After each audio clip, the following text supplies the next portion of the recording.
Good morning to everybody and welcome to the Glasgow Chamber of Commerce webinar that we're delighted to have this morning on what the new normal will look like for business in the post-COVID-19 world we face. We're delighted to welcome Ricky Nicol this morning, the Chief Executive Officer for Commsworld. Welcome, Ricky, and thank you for contributing this morning. For those of you that don't know me, I'm Richard Muir. I'm the Deputy Chief Executive of Glasgow Chamber of Commerce. As I said, we're delighted to welcome Ricky this morning. And Commsworld, leading UK provider of networking and connectivity solutions in the UK, and also delighted that Commsworld are a partner of Glasgow Chamber of Commerce as well. And of course, Commsworld have had loads of great press in recent weeks and months.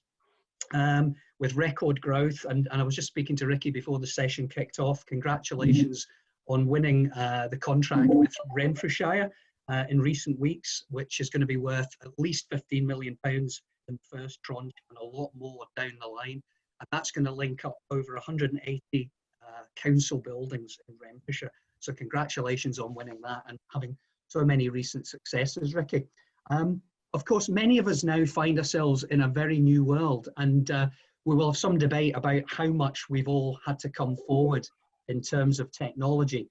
But just a quick insight, this morning already I've been hosting a panel of 10 Scottish exporting businesses who on a virtual trade mission to Shanghai and Hangzhou. So we've already had that session this morning, and we've actually already signed an MOU with some local chambers in Hangzhou. And it just kind of re-emphasizes the world that we're living in. Who would have thought a few months ago that by 10 o'clock in the morning, we would be able to speak to panels of businesses in those territories and to have 10 companies speaking to each other before they go out for these virtual meetings next week. So this is the kind of new world that we're getting into. And I know there will be some debate about just how far we've moved, how quickly, but I know we've all moved a long way in the 3 months since COVID-19. So as we move to reopen and recover, we're going to have to look at digital technologies ever more. And Ricky's going to explore some of the issues facing us, and it's going to be a fascinating session. I think the value beyond Ricky's presentation, Ricky's going to speak for 15 minutes or so, and then we're going to hand over for Q&A. So I'd really encourage you all to be active with the Q&A. Please use the chat function if you have questions, and I can raise those questions if you don't want to talk. But equally, if you would like to contribute, just raise your hand either like that or on the function, and we can bring you into the conversation as well. We'd really like to get the conversation going. We'll finish at 11 o'clock sharp. So without further ado, I'll hand over to Ricky to say a few words and then for his presentation. Over to you, Ricky. Okay, well, good morning, everyone, and thanks, Richard, for inviting me along today. There's a few well-kent faces online, so hi to those guys that I know. For those of you that I don't know, I'm Ricky. I'm co-founder and CEO here at Commsworld. And what we're witnessing and experiencing is rapid change at a rate none of us could have imagined just 5, maybe 6 months ago. The digital transformation we're all going through is absolutely and utterly relentless. And this will accelerate in the months and the years ahead. COVID-19 has changed the way we live and work forever. And if I could just give a quick quote from Chris van der Kyle, who I'm sure a lot of people in here will know. But Chris said this a year or two ago, and I quote, "We are living in an era of the fastest change in technology in human history, and it will never be this slow again." Now that was, a year or two ago. So I think he was right at the time. I don't know if Alan could bring up the presentation.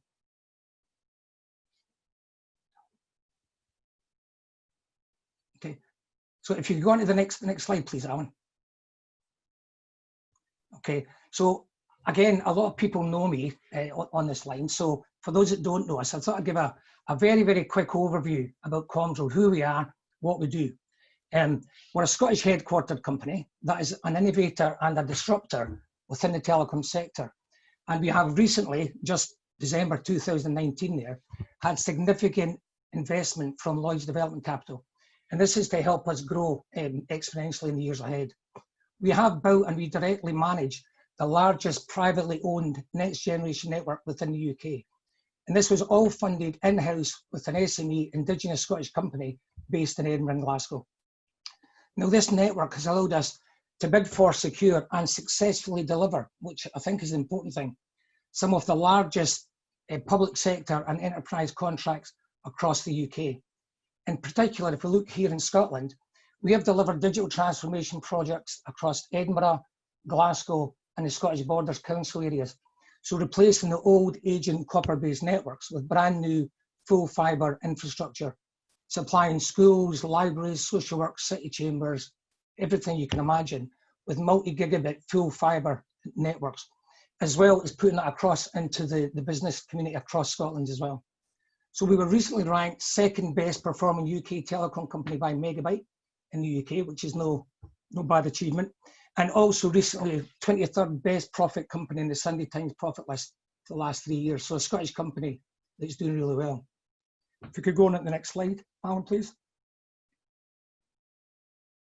So I mentioned at the start the quote from Chris. And if you look at these quotes here, it really underlines where we're going. I mean, a quote from the Bank of England, and I was physically in this forum when the guy said it. Digital transformation was predicted to be delivered over 10 years pre-COVID. This has now been reset to be delivered in 10 months. I mean, that is absolutely incredible.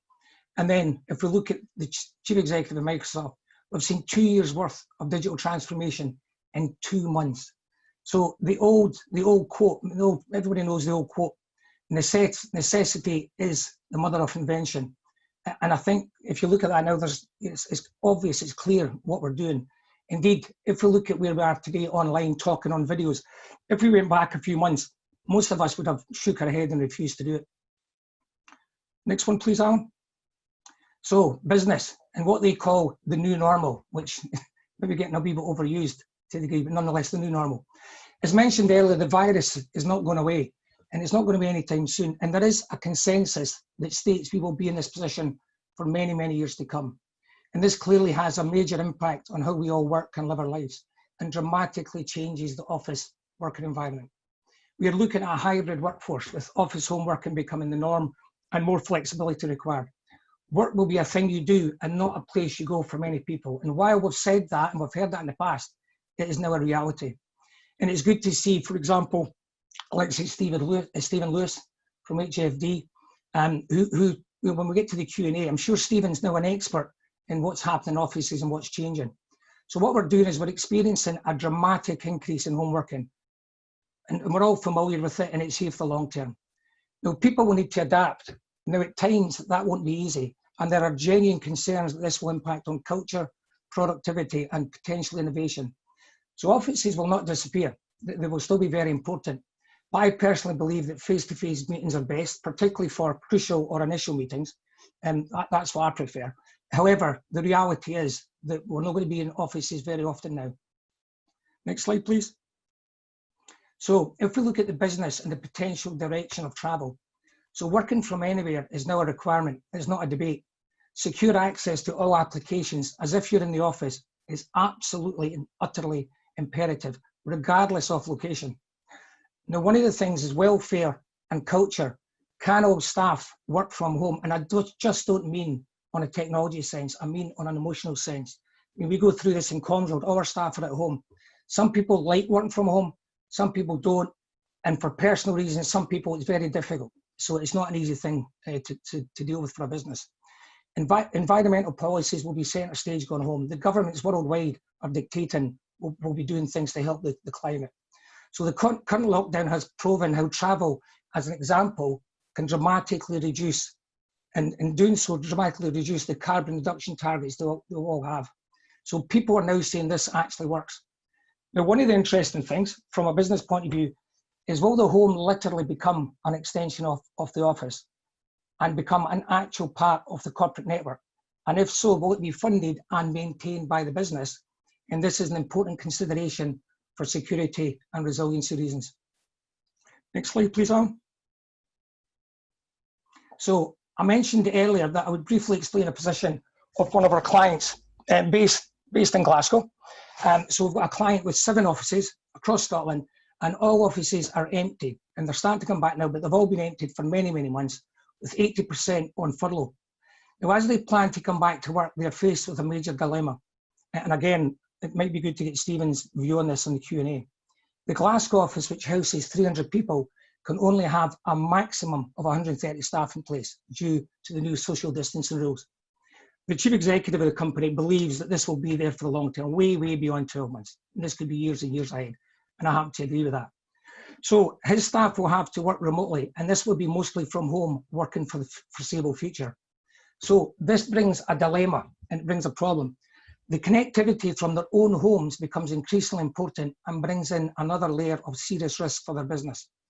No longer are they in a controlled office with resilient multi-gigabit connectivity to their corporate applications in-house, and importantly, their corporate applications out in the cloud. So who knows what type of internet they have at home? To be honest, the vast majority will have no idea. And it'll be like utilities, it either works or it doesn't work. Now, if you were to ask them, is it copper-based? They'll have no idea, although it almost certainly is. Is it a contended service? No idea, most probably is. Is it secure and is it reliable? Well, who knows? Nobody knows. Have they as individuals purchased the cheapest broadband they could get? And they may well have done that. And because it's for domestic use, why wouldn't they do it? So these things will become very important going forward. And another thing we'll touch on, and I'm sure we'll get into deep in the Q&A, is only 12% of premises in the UK have full fibre to the premises. And we'll touch on that later on, but that really is the key to unlocking all the problems that people have. Next slide, please, Alan. So this takes me on to the importance of the connectivity, which is really the core point I want to touch on with people. And this connectivity impacts all our lives. Now, we call the internet connectivity in Commsworld the technology umbilical cord. This connection fails in the modern world we all live in, the game is over. It doesn't matter how good your data center is. Connectivity goes, your business could go. And I worry when I talk to a lot of businesses and friends who buy the cheapest service they can. In fact, some of my friends, believe it or not, they actually spend more of in-house coffee than they do on the business critical service. And when you say to them, if that goes, your business may go. I think that you built for years may go. And people just don't really grasp it, you know.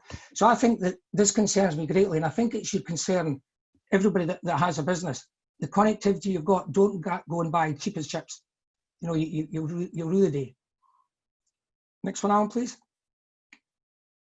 So the cloud. Okay, so the cloud, as I touched on, there's only as good as your connectivity. Now, it takes me to the biggest buzzword in the industry, that cloud, right, which is incredible.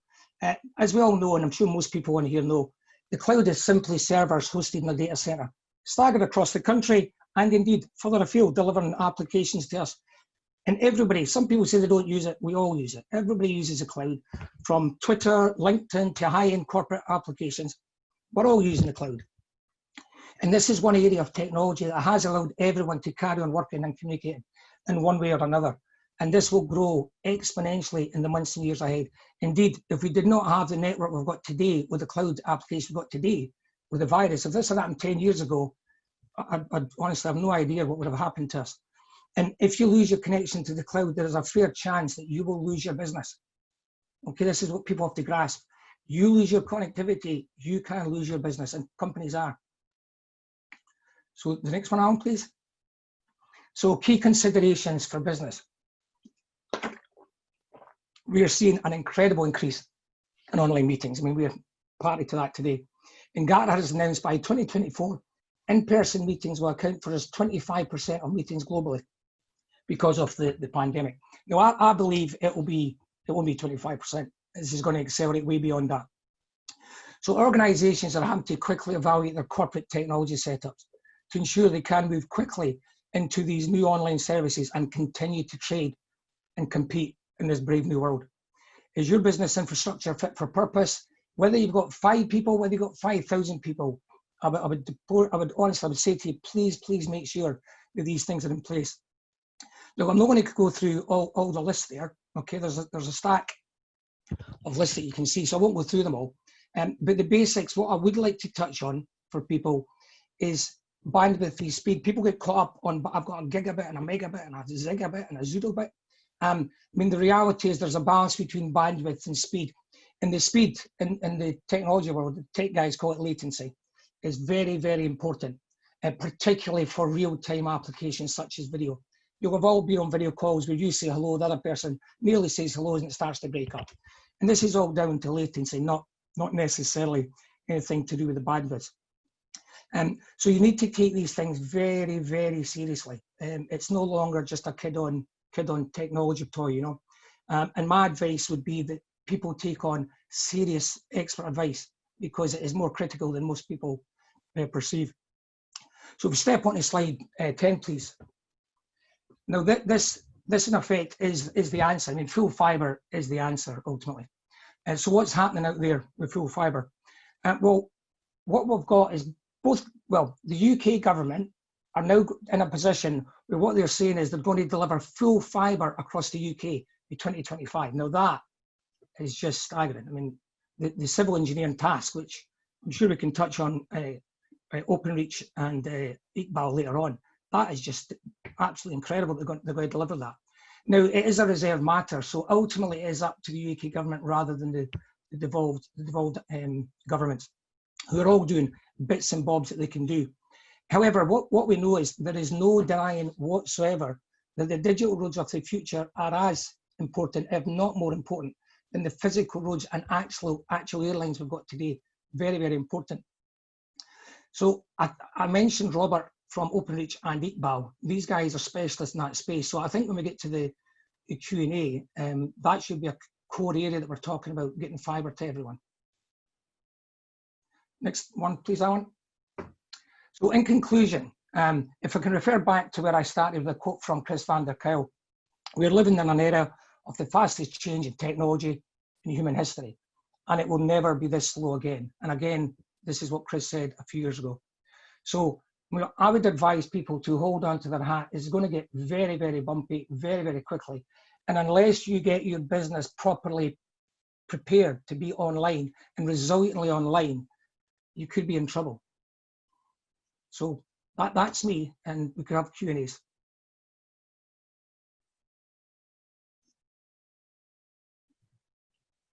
Great, thanks, Ricky.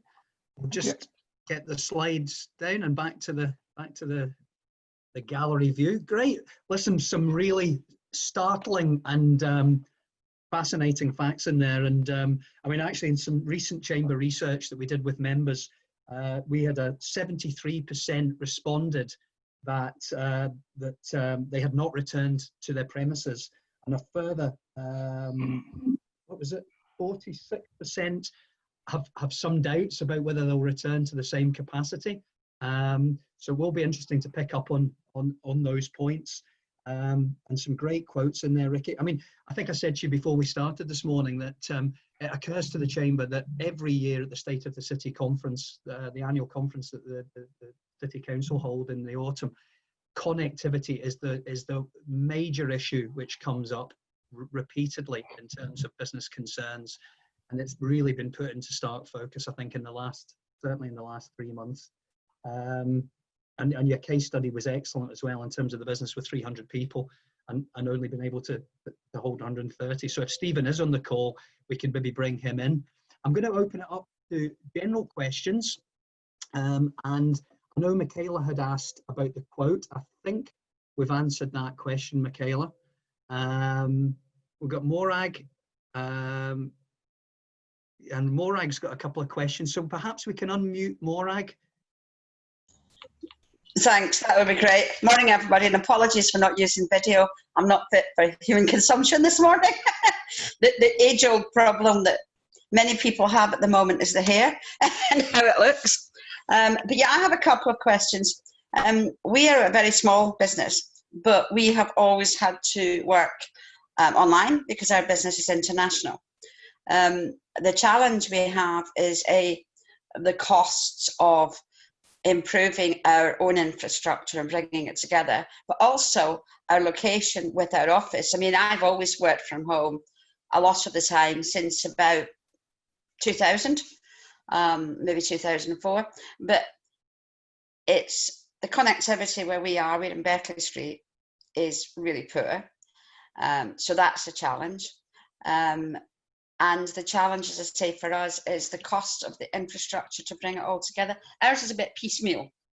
We do everything digitally, but it doesn't always match up. And of course, as the business was growing, more opportunity to spend money, and then wham, March, you know, we've had no revenue in 4 months. So it's that's the real challenge for us, and we're just wondering how we can get over this moving forward. I have people, because it's our business about moving people into Scotland and out of them short term, and people are wanting to come to Scotland, but that's going to be a wee while off yet because of the physical restrictions. So it's a couple of things. I mean, I know that things are improving in the area, the Finnieston area, but we weren't touched by it. We were missed by it. Because, as I say, we're on Berkeley Street. So, sorry, long-winded, but yeah, it's the real challenges for SMEs who are embracing this. But how do we get the connectivity, and how do we afford to have a decent infrastructure? Okay, thanks, Morag. Ricky, do you want to come in there? Yeah, thanks, Morag. Yeah, first of all, on the connectivity and the areas it covers, I mean, that has been a problem in Scotland for a long year, many years, and clearly what we've got now, the Scottish Government trying to do R100, which is kind of stalling now, and the UK Government saying that they'll do full fibre in a period of time, which nobody thinks is logical, you know.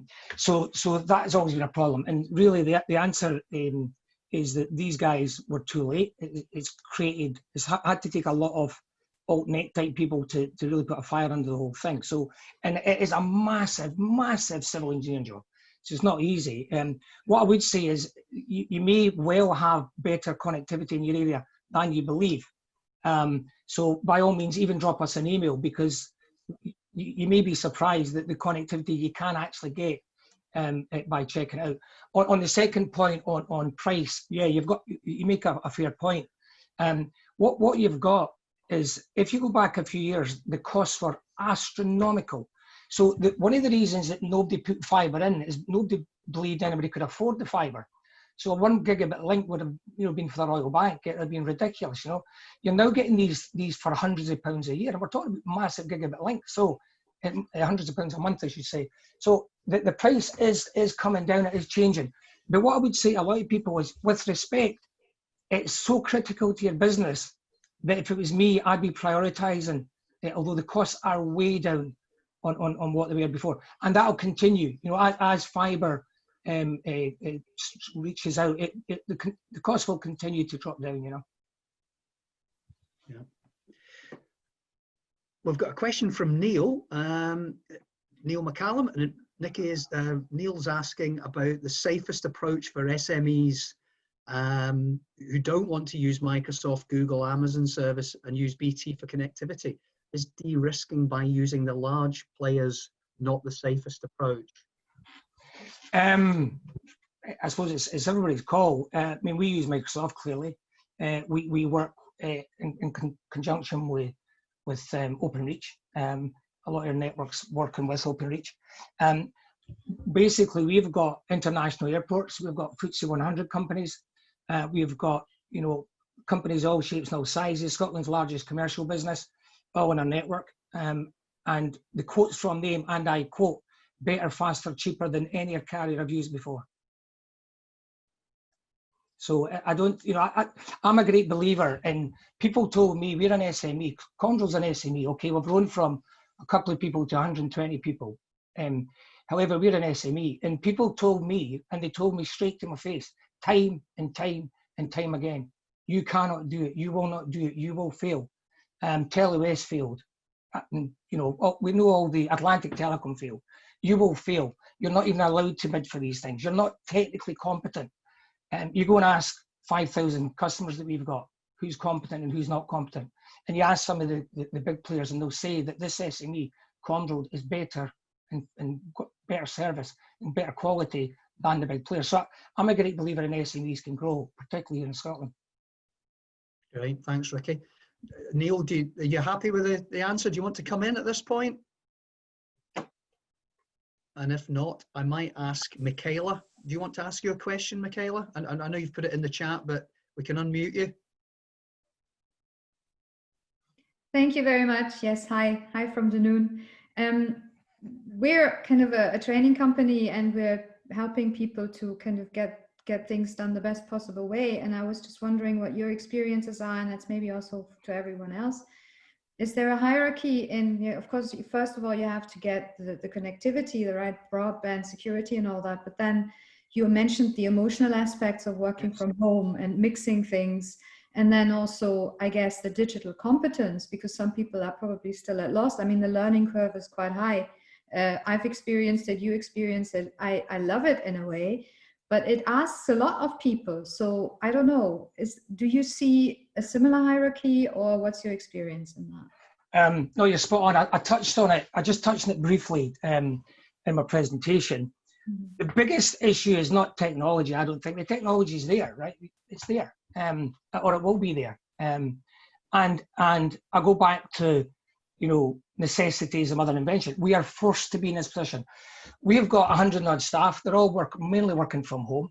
I won't go into personal details, but some people, for personal reasons, find it difficult to work at the house for whatever reason in the world, right? And so that's difficult. Some people, for other reasons, are not used to using tech. They're not used to using and talking to a screen. It frightens them. My wife's in here, right? And I swear it, I've only, like, the last 3 or 4 days, and we've been in the house since the 17th of March. The last 3 or 4 days, to get her to use Teams and talk to people on screen across her offices, because she doesn't like it. It frightens her. She doesn't like doing these things. Right? She works in accounts.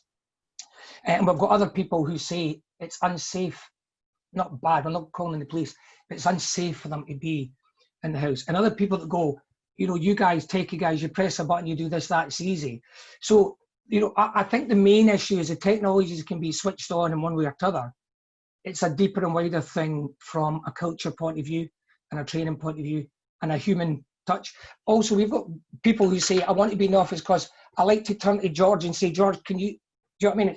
It's not the same on video, you know? So the training aspect is the soft aspect. And to be fair, it's probably the important aspect in all this. Okay, thanks. Thanks for the question, Michaela. I'm going to throw one in, Ricky, in terms of, you know, obviously cities like Glasgow and Edinburgh kind of pride themselves on the connectivity and obviously have thriving digital communities, whether it's, you know, big corporates like the, you know, the banks and the fintech businesses, or whether it's all, you know, the whole kind of myriad of SMEs who are doing really interesting things and the smaller tech players. How are we doing, and what do we need to do more? Because clearly there's a lot of international competition out there. Yeah, you're right. And what we've got is, you know, if we don't watch what we're doing, and technology has to help this, we're going to end up with country clearances, people getting forced to go into the cities, right? And because they're going to have to go where the technology is, and they're going to, you know, our highlands and islands are going to be at a disadvantage. So the governments, I mean, if you look at our network, we're in Ullapool, we're in Malig, we're all over, right? We've done things all over. And we've done it at our cost to me. We've never had a penny government support or anything like this. We've done all this ourselves. But we've done that in conjunction with universities and people who say there's bad connectivity there, but you need to help us and we'll collaborate and do it together. Now, what we're seeing now is both governments, and from a Scottish perspective, the Scottish government with their R100 and the UK government with their, you know, put fibre to the whole world. And we've also delivered, just so people are aware, it can be done. We have delivered the Scottish borders with entire digital infrastructure. We've done that with OpenReach. So we put in the Scottish borders, every school in the Scottish borders for the first time in history has the same connectivity as every school in Edinburgh and Glasgow. So they've got multi-gigabit connections. Now, you go back a few years, that was impossible, absolutely impossible. We done that, again, with no support, no government support. So if a small Commsworld can do that, then clearly with some joined up thoughts on governments, we can do deeper and wider. Now, the governments now know that the new economy going forward will only be successful with a digital infrastructure. They know it. So it should be no difference where you are, literally if you're in Skye or literally if you're in the centre of Edinburgh. Now, the question will be the timing and how quickly it's done, because again, I touch on this, you know, to dig up the whole of the UK, which is what you're talking about, to put in brand new fibre in the ground, I mean, it's not an easy thing. And what you've got, it's not just OpenReach, it's City Fibre, it's GigaClear, it's Commsworld, it's many, many companies. So we have to be in a position where someone sitting in Skye can trade exactly the same as someone sitting in Edinburgh. We have to, or we'll fail. Yeah. Thanks, Ricky. Yeah. Michaela's come in with another question. So we'll unmute you again, Michaela. That's probably the easiest thing. Yes. So thank you. I'm not sure if this is taken away from the center of it, but I'm just curious to hear whether you see a change in strategy. I mean, before COVID, it was often growth and more people and more services, more return and things. Could it be that we're now also rethinking business, looking at sustainability and quality of service, and that's then probably a chance, isn't it? What's your view on that? Oh, you're spot on. I mean, that anybody that knows me, there's enough people on this link that know me. That's my mindset. My mindset is that, you know, you need to look at the wider picture. The positives to take out which is a terrible situation we're in. I mean, most of our customers are on furlough. Most of them are telling me they're doing zero trade. Some of them have told me they won't last 3 and 4 months. The governments will say we will pay furlough wages until we stop, and then there'll be a cliff edge, and we'll get double, treble unemployment. Youngsters are one of what's got it. It has taken that capital world and turned it on its head. And if any positives come out of it, the soft things, the discussions we're having now, climate, all these things, all the things that were soft and business would put to the side and ignore, these things are coming front stage. And I think it's a good thing. Now, you're right, when it comes to investors, you imagine the big global funders that have funded airports and all this type of thing, and they've seen basically their investments go up in smoke. So the world has to change. So the positive side is that it's been a hell of a bad way to get to there, I think. Yeah, I think so too. I suppose, I mean, we often in the Chamber of Commerce, you know, have to walk a very fine kind of tightrope in terms of focuses on our members, clearly, and we've got, you know, 1,200 plus member companies ranging from corporates to SMEs, the bulk of them being SMEs. But of course, we're an SME ourselves, Ricky. Yes. And, you know, and so we're on the management team, we're always looking at ways of being able to look at new revenue streams and new opportunities. Also, what are the threats coming down the line? What would you say to us then, as business owners and everyone on the call today? How do we look at the next 6 months, 12 months in terms of, we've got 35 staff and we're all working remotely at the moment, and we have been since the week of lockdown. Yep. What's your view? Where do you think we'll be in a year's time? How will that look? I think in a year's time, the virus won't be away. We'll still be as frightened as we are today. Let's be honest. Even me, we're all frightened. It frightens us. My concern is, where my concern is that to a degree, businesses will say, because at the end of the day, business is about making profit, return to shareholders. I mean, that's the reality. It's the world we're in. Commsworld's no different. Up until recently, we were completely independently owned, so we're no different. People are investing money, quite rightly, they want a return, or they wouldn't invest. Therefore, you wouldn't create an economy. You wouldn't be able to share that wealth. But my worry is that what will happen is people will say, "I don't need 100 staff. I just need 50. I'll cut back this. I still deliver the same margins. Therefore, everything's good. Move on." And we get behind us an absolute disaster of unemployment. We just get piles and piles of people left behind, and it genuinely worries me. A year's time, again, talking to one of the most high-profile companies in Glasgow, who I won't name, talking to their CEO. His view is that in a year from now, 2 years from now, it'll be no different until they get an actual way fixing the virus, which is not going to be anytime soon. And even if they do, trying to bring it. So what's going to happen, my worry is that the technology, and I'm a technology guy, actually proves that you don't need to travel.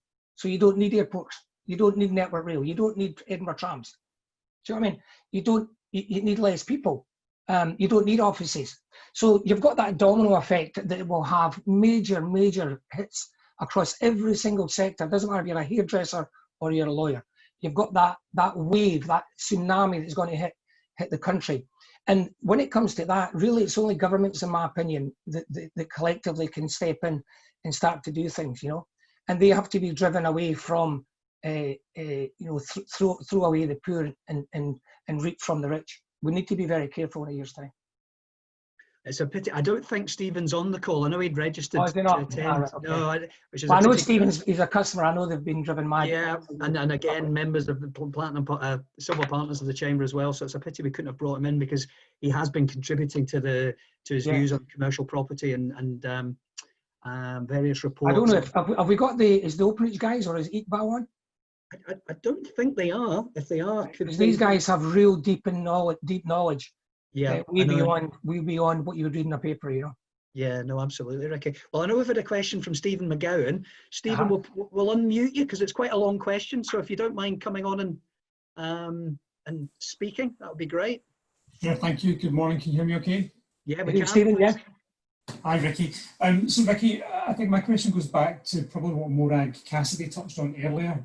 So I work for Dell, and we're quite a big organisation in Scotland. So we have currently around 600 people who are working from home.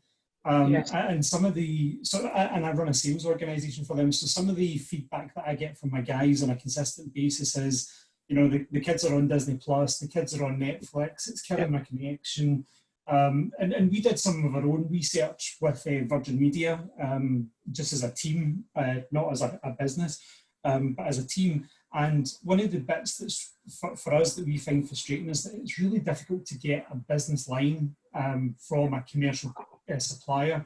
So my question would be, is there a way that you're aware of, or is there someone that we can reach out to have a conversation potentially about looking at that, where we've got home workers who would be looking to sign up to, you know, a dedicated line almost for their broadband connection that would be business focused, so that we can maintain that connectivity. And again, on the back of that, do you see there being any sort of infrastructure changes coming in from the government? As you said, we're moving to more people working from home. The infrastructure is going to need to change. Fibre is going to be key to that. Are you aware of any projects or anything in the pipeline that suggests we're going to get to that level of investment to help businesses to remain productive in this time? Yeah, a brilliant question, Stephen. I touched on it very briefly in my presentation.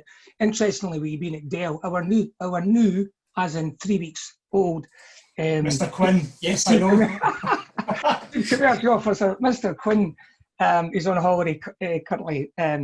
Is in, so he's bringing out a few Dell ways of working, I think, without trying to make us a corporate. Absolutely. Yeah, he's a good guy. He is. He's a great guy. No, you're spot on. And I'll tell you the interesting thing. And this is what people don't get. Domestic. It's for domestic. It wasn't designed. Now it's good capacity. It's not good capacity per se. It's not a pure network, but it's contended. It's mainly copper based, or at the very best is coax from Virgin, which is quite good. Or it's fibre to the cabinet and then copper to your premises. Which is maybe it's maybe it's no. It's contended. So when your kids all go on and start playing FIFA and whatever they do online, everything slows down. Your security, you're under different security stuff. So my point is, given that the houses are going to be, and it's not up for debate, they're going to be an extension of the corporate office.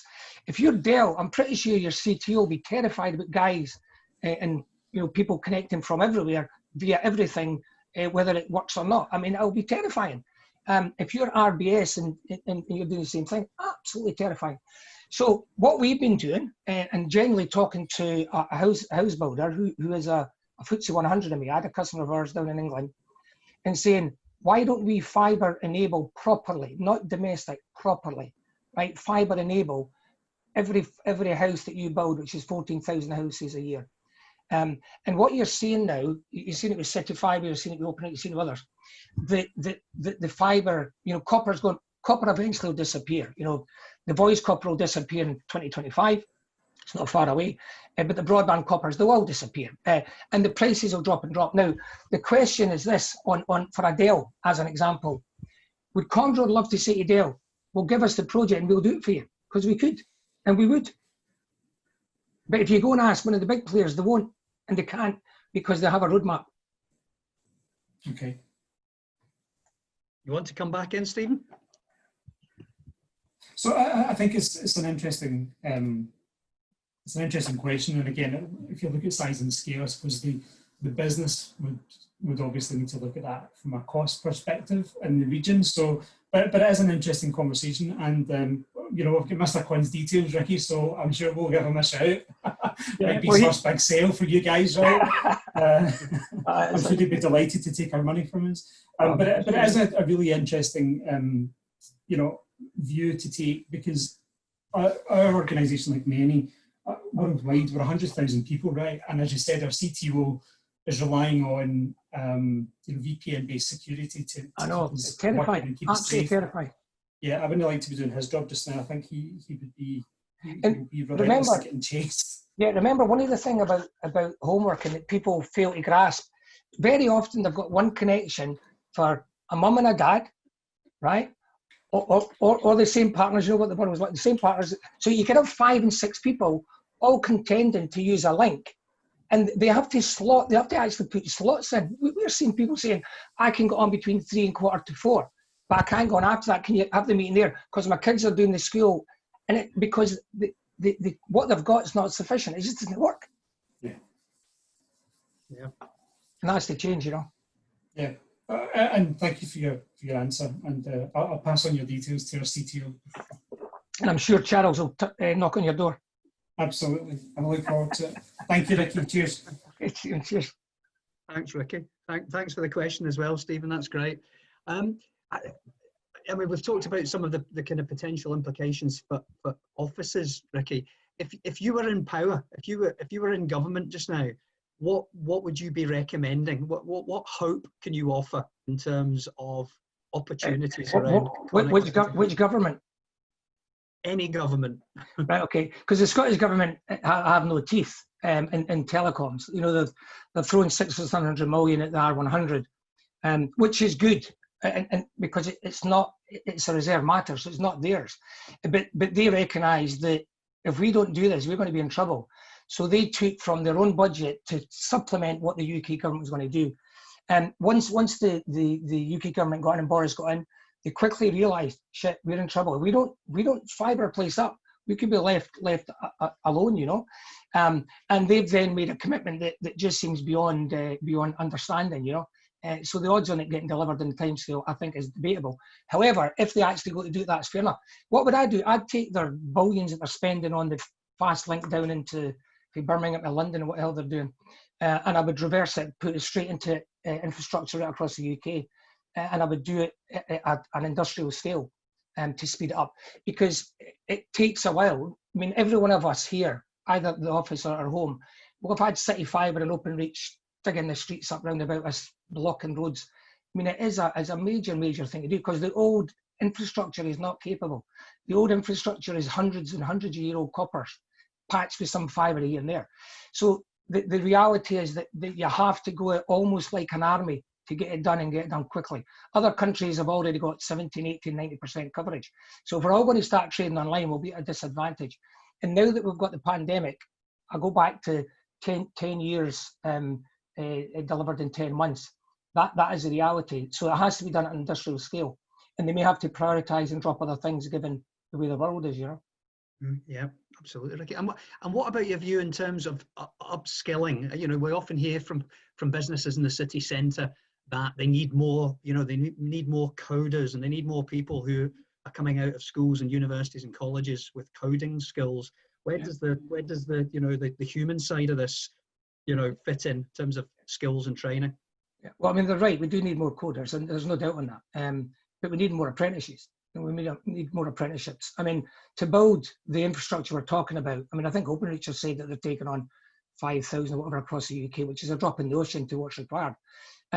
So, you know, we really need proper apprenticeships in engineering and at an industrial scale. This is the point, you know. And what we're going to have, if I've read things right, and you guys are maybe, you know, closer to this than me, but I read that we're in a position where 33 or 35% of under 24 and under could be unemployed. It's like mad, absolutely mad. And what we'll do is, I know they came out, we'll give them the living wage, on you go. You're like, hang on a minute, we've got clever young guys and girls. I mean, you can't just throw them aside. And you're in a situation where the country, I'm talking about the UK, is desperately crying out for these things to be done. I just find it bizarre, you know. Yeah, yeah. No, it's a constant issue, Ricky. And we talk to the colleges and universities, and actually have a forum, a skills forum around developing young workforce. So it is a conversation we're constantly having with the schools and the colleges, universities. And as I said before, we've got 5 member forums, 2 of which cover people and skills, and 1 of which is place, and it's all the connectivity issues, Yes. competitiveness issues around the city. And I know Chief Exec Stuart Patrick had a column in the paper yesterday in the Herald regarding the city centre and some of his concerns around the city centre, picking up on some of your points. If less people are coming to offices, and if we have a smaller population in the city centre of Glasgow, which we do, than comparable cities south of the border, then there are some real issues around unemployment, and maybe as much, 30,000 people unemployed in the city centre. So, I think come the furlough ends in the August, so September, October, we've got 4.6% unemployment in Scotland. That will double. That might treble. Yeah, and it will. It's not a debate. It will. Yeah. Well, I'm putting out a last call for questions. This is your last chance to chip in. Michaela's making a comment. I think we need to be aware to have a sustainable career. We need to understand our own talents and motivations. And at the same time, we need digital skills. I think everybody on the call would 100%. totally agree with that. Ricky, do you want to just quickly sum up? Want to leave us with your last thoughts before we bring the session to a close? Okay. So my last thought's more positive. Okay. Good. We're finishing on a positive note. We'll finish on a positive, all that negative. I think we will look back on this in 2 and 3 and 4 years' time and say that was brilliant, because I think it cleanses what we're doing. I think it refocuses everybody's minds. The digital world, we've got customers that are hairdressers. If their internet goes down, they cannot trade. Even though they can't cut hair, they cannot trade. We've got lawyers, right? We've got massive multi-billion-pound motor groups. So what we're seeing is the digital world is full pipe. There's not going to stop, right? So it'll force us. I go back to the necessity is the mother of invention. It'll force us to do things. The thing we have to do is make sure that we do the right things and make sure we equip our people. And I mean particularly youngsters. You know what I mean? I'm 58-year-old. It doesn't really matter to me in inverted commas, but it matters to my kids and my grandkids, Yeah, no, absolutely. No, listen, thank you so much, Ricky, for your contributions and thoughts this morning. And I think this just adds to the ongoing debate and conversation. And I think what I'd like to do is just to keep in touch. And I think we have a regular series of webinars, and Alan and the team have produced well over 50 webinars since COVID. And this is such a big issue. We've been talking to people like Iqbal and some of the infrastructure companies like yourselves and James McLafferty at City Fibre.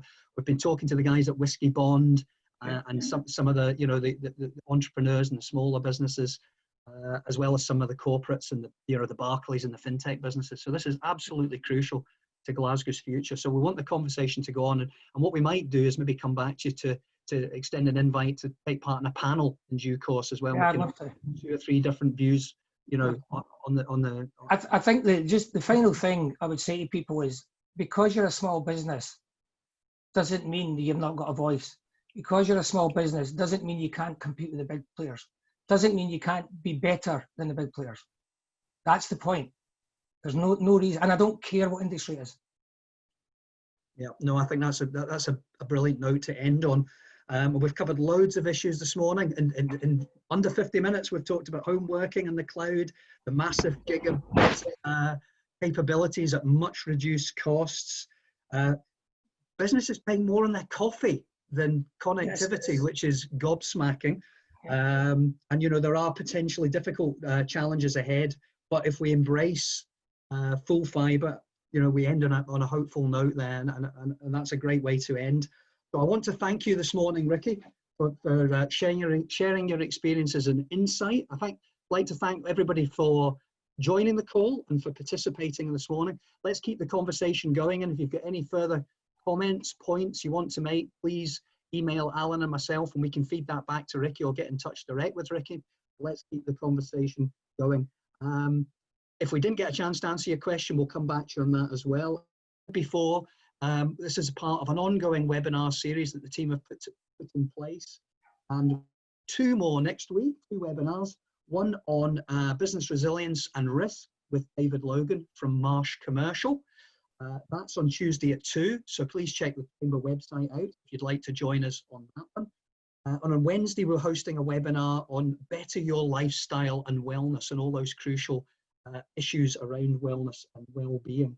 So full details on the Chamber website. So thanks again for attending this morning.